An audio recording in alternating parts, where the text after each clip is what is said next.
விஜய் மாதிரியான ஒரு உச்சபட்ச நடிகர், மீடியா வெளிச்சத்தில் இருக்கக்கூடியவர் பேசினார்னா எத்தனை பேர்கிட்ட போய் சேரும்?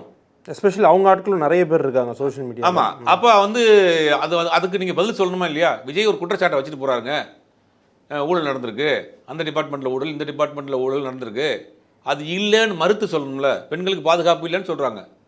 பெண்களுக்கு பாதுகாப்புன்னா இந்தியாவில் பெண்களுக்கு பாதுகாப்பான மாநிலம் தான் தமிழ்நாடு. நீங்கள் வந்து புகாரி ஹோட்டலில் நைட்டு 12 மணிக்கு பன் பட்டர் ஜாம் சாப்பிட்டு டீயை குடிச்சிட்டு பெண்களுக்கு பாதுகாப்புலன்னு ஸ்டேட்டஸ் போடுறாங்க. எனக்கு நீங்கள் இதுதான் ரிசல்ட்டுக்கு முன்னாடி ஒரு 2 நாள் ரிசல்ட்டுக்கு முன்னாடி சொன்ன இப்பயும் சொல்கிறேன். அதுக்கு உங்களுடைய கவுண்டர் என்ன? அப்போ ஒரு பொய்யான ஒரு நரேஷன் செட் பண்ணுறப்ப அது நீங்கள் கவுண்டர் கொடுக்க விட்டீங்க. அப்போ நீங்கள் உங்களுக்கு என்னென்னா அதிகபட்சமான ஒரு கூட்டம் போட்டால் போதும், இல்லை காசை கொடுத்துருவோம், இல்லை வந்து ஒரு எங்கள்கிட்ட வந்து அந்த கட்டமைப்பில் ஆட்கள் இருக்காங்க. கட்டமைப்பை வச்சா ஓட்டு யார் வாங்குறது? கடையை நல்லா டிசைன் பண்ணி வச்சுட்டீங்க, வியாபாரம் பண்ணணும்ல. கட்டமைப்பு ரெடி பண்ணி வச்சுட்டீங்க, வாக்கை வாங்க முடியலையே. வாக்கை வாங்குறதுக்கு என்னென்னா அவங்க வாக்கை செலுத்திக்கிட்டே இருக்காரு விஜய். அங்கே